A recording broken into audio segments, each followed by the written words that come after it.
اب جن لوگوں کو سمجھ تھی یعنی علماء کا طبقہ، وہ الٹا اسلام کے دشمن بن گئے کہ انہوں نے پبلک میں یہ مشہور کر دیا کہ قرآن و حدیث ڈائریکٹ نہ پڑھنا، گمراہ ہو جاؤ گے۔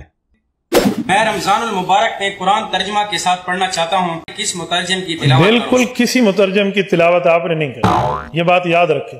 عام بندہ جب قرآن کا ترجمہ اٹھا کے اس میں غور و خوض شروع کرے گا، یہ گمراہی کا دروازہ کھلے گا۔ تو یہ جو علماء ممبروں پہ چڑھ کے کہہ رہے ہیں کہ قرآن و حدیث ڈائریکٹ نہ پڑھنا، ان سے بڑا اسلام کا دشمن کون ہو سکتا ہے؟ اس پہ تو میں نے ہی آواز بلند کی ہے نا ان کے خلاف، باقی تو سارے گونگے شیطان ہی بنے رہے ہیں۔ اور یارا میرا کیا قصور ہے، مجھے کیوں گونگے شیطان کہہ رہے ہو؟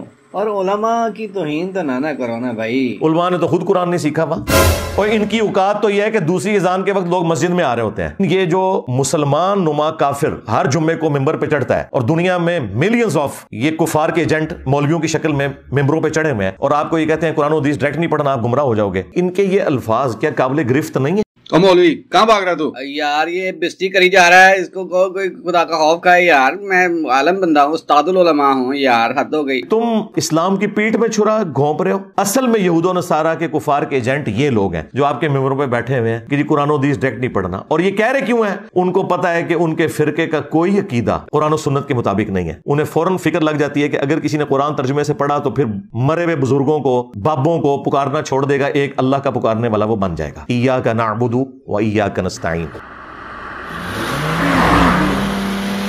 انہیں یہ فکر لگ جاتی ہے کہ اگر اس نے صحیح بخاری اور صحیح مسلم پڑھ لی تو اسے تو پتہ چلے گا کہ نماز کا طریقہ تو ایک ہی لکھا ہوا ہے، رکوع میں جاتے وقت اور رکوع سے اٹھتے وقت طرف الیدین، تو میں پھر اس کو کیسے سنبھالوں گا؟ یہ تو آگے مجھ سے پوچھے گا کہ بخاری مسلم تمہارے مدارس میں اگر پڑھائی جا رہی ہے تو تم لوگ نماز سنت کے مطابق کیوں نہیں پڑھ رہے؟ یہ پیچھے ریزن ہے، ان کے چندے بند ہو جائیں گے۔ ان صاحب نے کہا آپ ترجمے سے پڑھے، میں کہتا ہوں صرف ترجمے سے کبھی قرآن کو مت پڑھیے گا، آپ ہدایت کی طرف نہیں آئیں گی بلکہ گمراہی کی طرف چلی جائیں گی۔ اور تیرا بھلا ہو جائے ظالمہ، مولوی ہنسنا یہ کسی کو نہیں کہہ رہا، یہ اللہ کی آیات کو جھٹلا رہا ہے۔ اللہ نے کہا کہ میں نے قرآن سمجھنے کے لیے آسان کیا، اور یہ بندہ کہتا ہے کہ نہیں تم گمراہ ہو جاؤ گے۔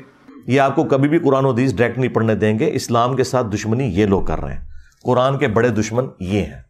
تو گدو تم نے یہ بوجھ ہی اٹھایا ہوا ہے بخاری مسلم کا، اس پہ پڑھ کے عمل نہیں کیا، جس طرح علماء یہود نے نبی صلی اللہ علیہ وآلہ وسلم کی پروفیسیز دیکھ کر ان پر عمل نہیں کیا تھا، الٹا رسول اللہ کے مخالف بن گئے تھے۔ آج تم بھی اسلام کی پیٹھ میں چھرا گھونپ رہے ہو۔